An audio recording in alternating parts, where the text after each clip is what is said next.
Welcome to the Kamen Con video podcast of Kamen Rider Conversations.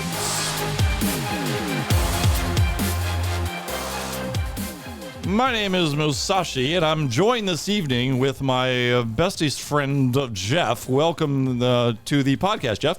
Thank you, Musashi. Good to be here. Thank you. You are already semi-famous for being the person who's willing to do a henshin, which is how you wind up on this podcast this evening.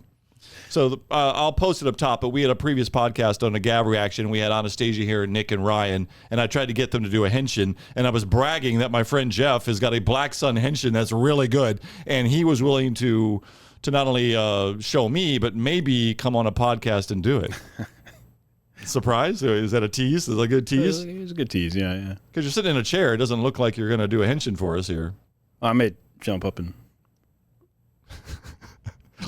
Already people are scared of your henshin. The cord may not reach. Well, the podcast is entitled... yeah. The henshin is confused by the cord. The podcast is Black Sun, the Kamen Rider that almost ruined my childhood. Oh, no. Yes, and it almost ruined my childhood because I love everything Kamen Rider, every second of every bit of Kamen Rider from 1972 when I first watched it as a kid in Japan, all the way through, including especially Gav, the most recent one. So we had the Gav reaction. I love the marshmallows. There's nothing about Kamen Rider I don't love until I ran into Black Sun. And I ran into Black Sun with you. Yeah, it was my first Kamen Rider. So we watched it together. So it was your first Kamen Rider. So how did you watch that? Because I convinced you to watch it? Well, yeah, I mean, you've always been really into it, and generally like the things you like. You do interesting things. So, I gave it a shot. Ended up watching Shin afterwards, and I have seen better Kamen Riders now. But it was my first point of reference, and I think I probably liked it a little more than you did. But yeah. Well, right behind you is the television. So we have an OLED TV and a rockin' sound system that you helped install. So you're our NASA engineer that's also been bragged on this podcast because people can't see, but we have lots of cameras, lots of tech, lots of stuff that we refer to you as our NASA engineer because you not only are an engineer in real life, but you've made an amazing professional podcasting thing here with including all sorts of buttons and gadgets nobody can see on the cameras, but there's an amazing setup to be able to produce this. And I had sort of the vision of what I want to accomplish, but not only are you my friend, you're like the most useful friend if you want a podcast because you set this thing up amazingly well. And we call you kind of the NASA engineer because one time you went to Houston and did something with them. Explain that briefly. I do audiovisual systems and make big video walls and really cool conference room type stuff. But yeah, we've done a couple of projects with NASA and various military organizations. Yeah. Well, you say that like it's no big deal, but weren't you working on something that the International Space Station was actually needing to get done? I did their conference room. Look at y'all modest. Yeah. Well, you worked on enough of a thing with it legitimately that now I just call you our NASA engineer. The International Space Station's like executive director's main conference room. They talked to the Russians in there. It's pretty cool. I did that whole audio setup. Oh, you're an NASA engineer. Yeah. Okay. Good enough. Credentials established. But I do want to thank you for setting it all up. Anastasia loves podcasting on Mecha from Japan, but Anastasia was on Kamen Con, and we were trying to get him to do a henshin, do the transformation, and nobody, including me, was either bold enough to do it. But I said, but my friend Jeff will do it. He showed it to me because we watched Black Sun and had an amazing experience for the first 5 episodes. It does build up to an amazing moment. Explain why I say the first 5 episodes. The story falls apart after the first 5 episodes, but man, is it good before that. Well, as usual, you're being a kind, middle-of-the-road sort of cat, where it was the worst trash show I may have ever seen in my life. And it's because, I say it almost ruined my childhood, the first 5 episodes were as good of 5 episodes as I've seen in any Kamen Rider, in large part because the main actor is this really manly Clint Eastwood type where he's, I'm 58. What did you say? You're 37? 37, yeah. So we're grown men watching a Kamen Rider show when the main actor is a grown, hardcore man that's just, he's an anti-hero.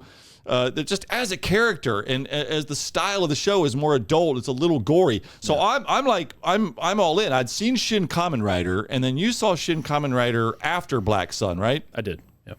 And so we had 2 adult versions. So your sequence was Black Sun and then Shin Masked Rider. Might be why I gave a Black Sun a bit more of a pass. I had no other context for Kamen Rider, and yeah, Shin Kamen Rider's better, but with no context, yeah, it was a decent show.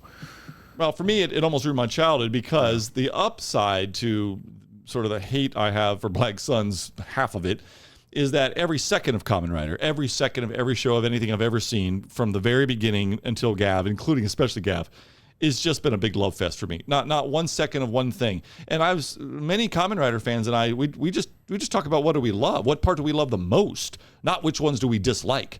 Certainly not what parts do we hate. Black Sun's last episodes are one of the things that made me want to pull out my hair. I say it almost punctured my bubble of Kamen Rider happiness because it was that bad for me. Where you're more even and measured about it. And we did what?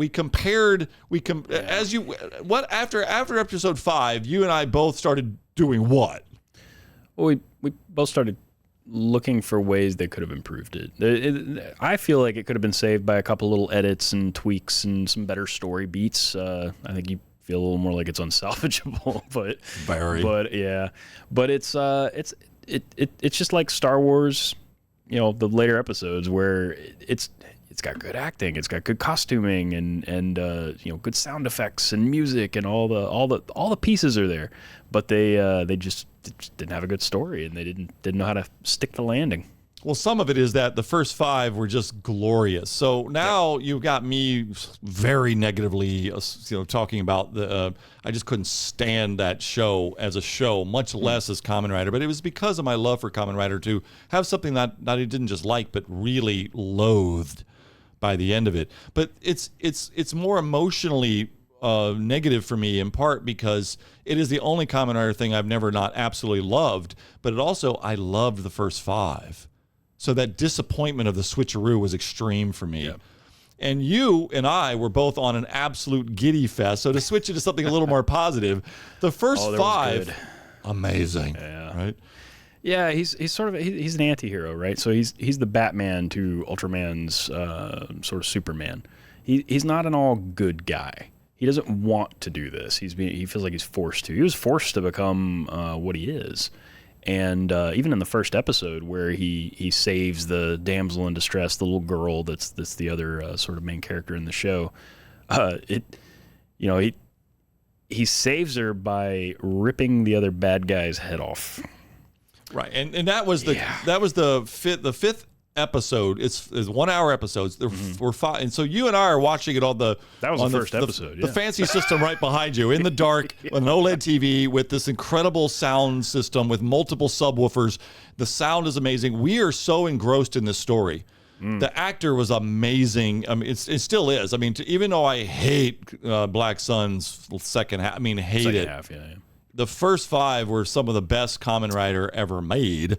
And in large part because the music, the sound direction, lots of parts of it. Not every bit of it was great, but it was so good. We were so engrossed. There were enough good pieces. And I'm watching it with a grown man friend of mine, right? So I'm watching it as a kid in 1972, and I watch it, all the time. But it's the first time I got my friend, who's a grown man, to watch a Kamen Rider with me. Your excitement helps make it fun. It is fun to do it with you. But it wasn't just that I got the fun of camaraderie. It's that this actor in this show was just baller good for 5. Oh, he's cool. Yeah, Clint Eastwood of Japan. Yeah, and here's a picture of him.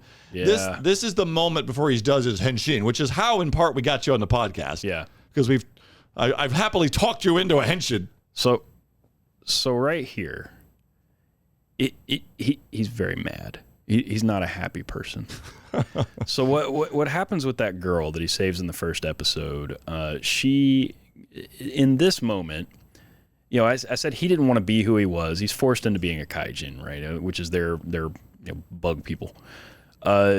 He hasn't transformed into a Kamen Rider at this point. He's been transforming into a bug guy. Yeah. And there's other people that can transform in the world, and they call them kaijin, and it's a whole thing. And there's this theme about them, but generally they're not accepted by society. And he lived a hard life, and he doesn't want to do this, and he feels like he has to save this girl. Well, the bad guys turn her into a kaijin just before this, and he discovers what they've done, and he's not happy about it. Well, just as a viewer, depending on what your Kamen Rider background is, I mean, you can see he's more middle-aged guy, but very tough. He's very sort of stoic, and he's a man of few words. Wears black leather. We've already seen him just be very strong. He has transformed, but not into his Henshin form. Yeah, his more powerful form that we get here. Guy. So in this case, I can we'll play the clip of his transformation here. He comes out. Just one more thing to add to this. He doesn't just come out and transform. I'm mad. No, he comes out. He tells the bad guy, "I'm gonna kill you." Yeah. in a very so cool. Yeah, it's a very visceral, believable, and because the thing about playing a clip like this and trying to say this was a really wonderful moment of us to be able to watch a show and just lose our marbles in happiness about how into the show we were. Yeah, and then how badly. 5 hours leading up to this point. 5 hours of content before we get to this. And right after this episode, it's an atomic trash dumpster for me. Another 5 hours of not for you because you kept trying to figure out. Well, I was trying. I wanted it to be better. If they'd have just done this, I was just ripping on it hard because the second that it went south, which was the very next episode, yeah, it was bad. It was. It's so bad that when I tell people just either don't watch this show, just don't watch it. I try to save people, or at least watch the first 5 and don't watch another second's worth. There's a good reason to watch the first 5. It leads up to this moment, yes. and it is really cool. Right? This is almost the end of episode 5, and now we've already spoiled it for you. By the way, spoiler alert with plot points here, but you should watch. This is up to the end of episode 5. We'll play the clip about his Henshin here. But the main thing is that we not only had fun watching it together, this is how the podcast tonight was really born, is I joked that my other Kamen Rider friend nerds didn't have the nerve to do a Henshin on camera, and I was pretty sure you would. So I've talked you into this. It's not the only thing you've talked me into doing. So there's a lot of this whole store is experiments and things we've built together. It's been amazing. No. Jeff, you and I know way too much about each other, and that little inside joke I'm going to have to let pass. Yeah, we both know too much about each other to be confessing right now. That's for sure. I meant the building the store. Oh, okay, all right. The things we've done. Look around. It's been an amazing adventure. Well, one thing it was that the excitement for yourself was as high as mine, and then after you saw episode 5, we leave on this absolute high because we were going to come back and watch the rest another day. You go back and practice a Henshin on your own because you liked it that much because he's so manly and it was so impactful. And you went home for like 24 hours, came back the next day and showed off your Henshin for me, and I lost my marbles because it was like good. Yeah, I just knew you'd find that amusing. Yeah. No, it was really good. So we have got you here on the podcast to be able to do the Henshin for us. Oh boy! And but first, let's show the clip of the actual one that inspired you to get good at Henshin, right? And I guess we should say, what are you? 37, married, 4 kids? 4 kids. Yeah. You're not exactly the prime Henshin candidate for pulling this off, but somehow you're just amazing at it. And but let's see the inspiration for it. We'll play the clip here. Now again, this is just for people who are trying to. Hey, you just said this was an amazing journey to get to this moment. Okay, you need 5 hours of the amazing journey to appreciate this. But anyone that knows, of course, regular Kamen Rider that maybe hasn't seen Black Sun, you can already tell this is not your average Kamen Rider. Yeah. For this one clip, will prove that. So here we go. 葵を改心に許さん Even the sound, that leather cracking. Yeah, the belt. 何をする気だ There's the bad guy. Yeah, that could have been done better. So this is what he looks like previously.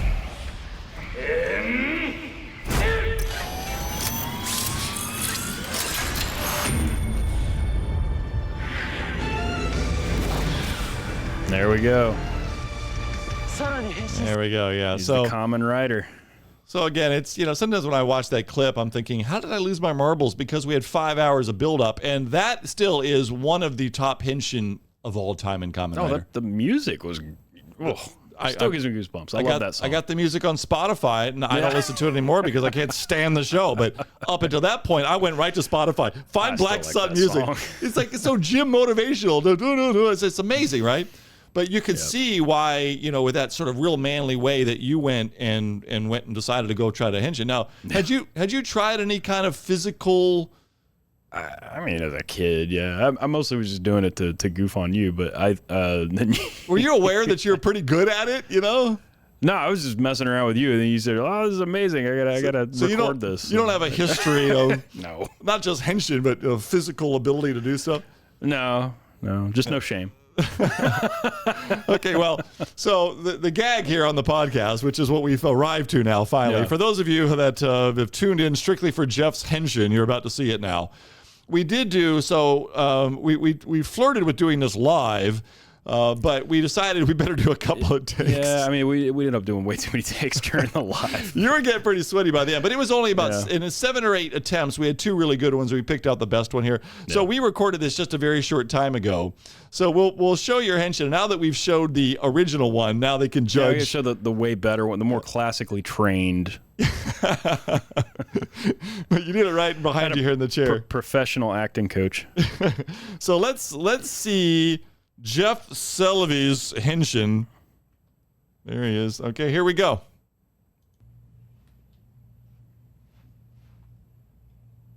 And shoot!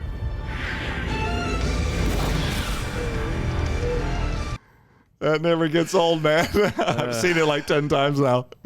Can't believe I let you record that. Do you want to do a reaction now watching it with you? So we have it twice. But look how serious you look. So I'm gonna cut out that, and that's going in the thumbnail for sure. You make me a little pillow like that. No, that was only like, yeah, all right. I should make you an Anastasia pillow. I forgot. Where's Anastasia's pillow? Let me. Yeah, there's. So go to Mecca from Japan's podcast. Anastasia was on our Kamen Con Gav reaction, but Anastasia and I do the, and I had to give her a pillow for a present. That's a totally great idea. We're going to make pillow version of this, because that pillow company will cut it out exactly the right size. I bet you'll get. Man. I suck it. I can't even do this. I look like I'm doing some kind of Egyptian thing. Let's watch it now together, so we now know what's coming. Right. You struggle not to laugh. And shoot! You know what's funny about it is you take it so seriously. That's why it's funny, but also it's kind of, I don't know. Just this never gets old for me. I think a third time. And shoot! It's a classic. It's a good thing this isn't getting put on the internet. I think it's on permanent loop. Yeah, look, I've got it. I don't know. I got to look. This just now is a screensaver. I don't even know how to turn it off. You're like the Matrix. I can't get rid of you. You're forever embedded in my mind. This is not good. Oh no.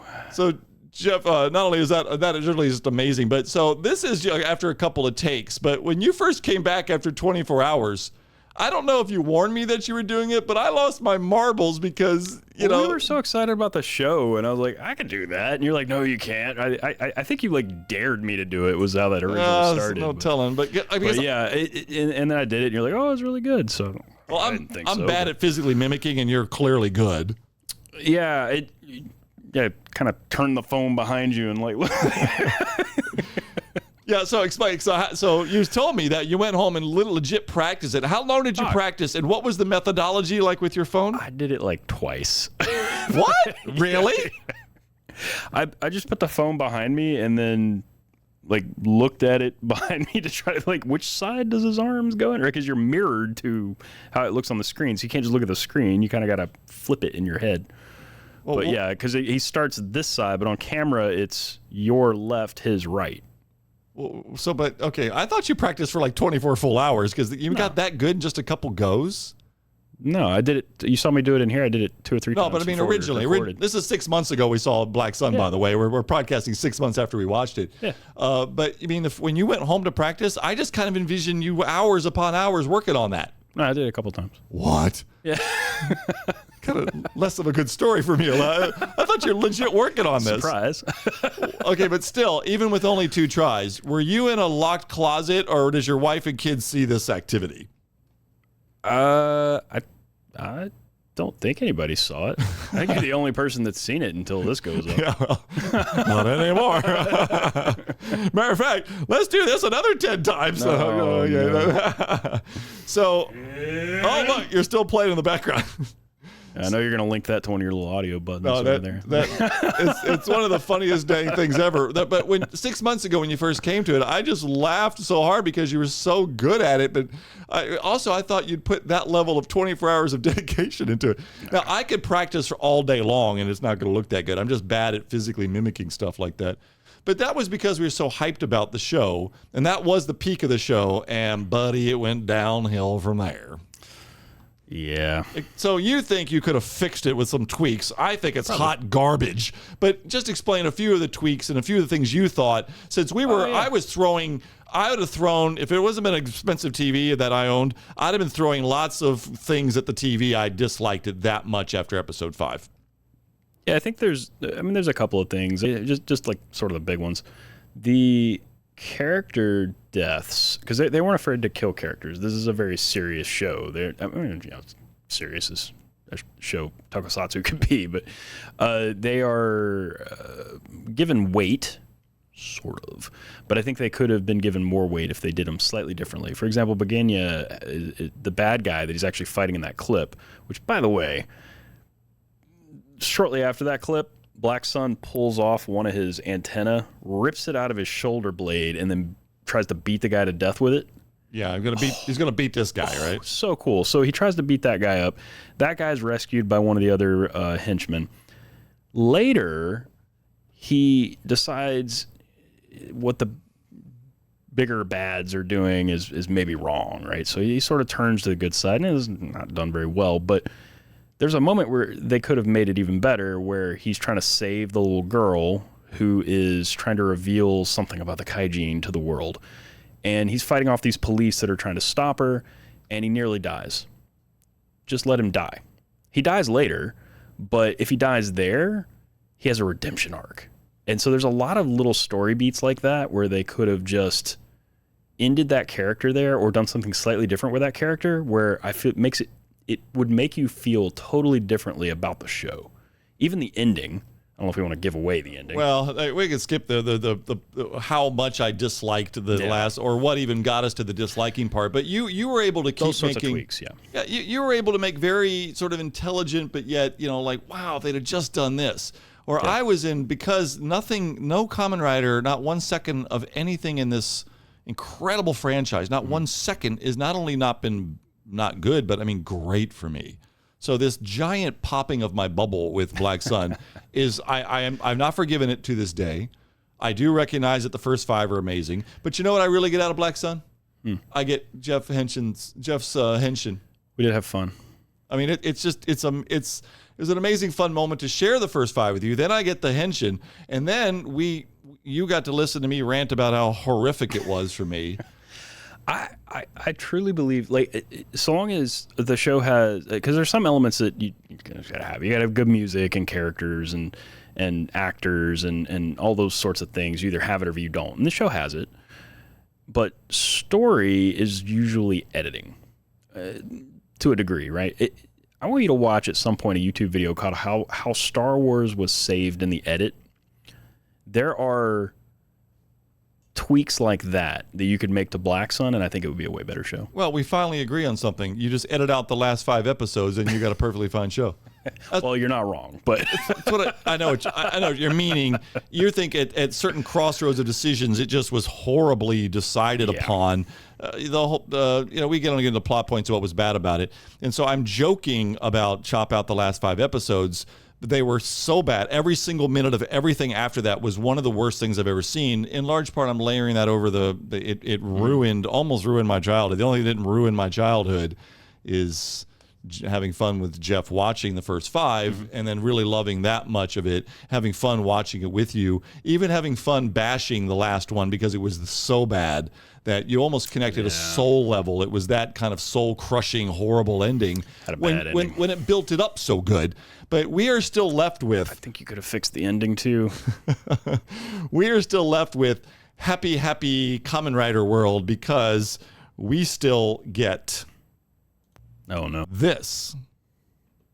So the Henshin is clearly most of my wanting to have you on was to share sort of the love-hate relationship, more hate on my end than yours, but also because I just love that you saved Black Sun for me with your friendship, but also with your Henshin, which is very good. And so we did a couple takes to get your Henshin recorded here, but then I instantly realized we can do a real. So we were looking at it, sort of looking at the original one with his black jacket, and there's some smoke and special effects. And we thought about buying that belt, but we found it was $450. Then the show sucked. But I want to now do, and so the Kamen Con audience is going to be treated to soon a actual nice production of Jeff's Henshin, Black Sun Henshin, because I think this will be pretty easy. I do photography seriously behind the scenes. I literally do a lot of photography, and so I could rig this so we could do a video of you within a black outfit in a dark room with some lights hitting you and I have a couple fog machines. We're going to make a really nicely produced just Jeff doing a Henshin, not with just not with just this, right? I mean, it's amazing what you do here, but you've got. It looks really good. We built this together. It's in the gun. It's in the Gunnin' for Japan store here in Tampa, Florida, where we're recording this. But while it's funny, you're surrounded by gachapon machines and Nami behind you doing Henshin. Maybe this is the perfect environment for this. Yep, it fits. Let's evaluate it based on your backdrop. Oh no. You get a green screen, you can put me anywhere. Shoot! I'm sorry, it just never gets old for me. The audience is probably like, I know, I've seen it 10 times. I know. But I really do think, you've got it down so good. I think we put you in a black leather jacket, get you some good lighting with like a black background, get that fog machine going. I think we got a really Henshin here for the TikTok age, which everyone likes his little shorts. We just have like 10 seconds of just Henshin. That's it. That's the whole content. 15 seconds of a Henshin from Black Sun. I challenge you to do one. Well, I'm afraid we'd actually. And I think that the YouTube audience should comment to that effect. I want to have people demanding it in the store. Here, watch. This is why they don't want. This is why they don't want it. I'm just terrible. I get this dumb look on my face. Henshin. Musashi does a Henshin. Yeah, no, it's not good. Next episode. I'm fully aware it's not good. This is why Anastasia, Nick from the Gap, that nobody wanted to touch it because they're already looking at me going, "Do I look?" None of them asked you. Because they see the poor motions here. But I do think we can have a pretty good go at you doing a full-on Henshin. You know the main problem with this? What's that? Main problem with making a really nice 15-second clip that's going to be viral is that it'll make Black Sun popular, and I almost hate to drive people to something that's that bad. Just watch the first 5. They didn't make any more after. Of all the Kamen Rider in the world I may drive people to, it's the last one I want to send them to. It's like the Matrix movie. They only made one. Well, I want to send everybody to Gab. I love Gab. I love Shin Master Riders. Oh yeah, right. You saw Shin Master Rider after this. If you haven't seen his podcast on Gav, I don't even like Kamen Rider. I want that belt. Oh. I want the little Gumi belt. It's in the last episode. That's it was really cool. so sweet to help me propagate the channel by talking about the other podcast. I really enjoyed that one because we had a 4-man reaction or 4-person. We had Anastasia, Nick, Ryan, and I. And thank you. I think I am going to get that stomach belt, and we're going to have it here in the store, and we're going to crank that baby with it's going to be a lot of fun. But so this was sort of the anniversary show, and we got 2 of them. We got Shin Master Rider by Hideki Anno and also this Black Sun production. And in your Kamen Riders, I watched the original one in 1972 as a kid in Japan. Mm-hmm. Yours very first Kamen Rider experience was Black Sun, but then shortly after that, you went and saw Shin Master Rider at my urging.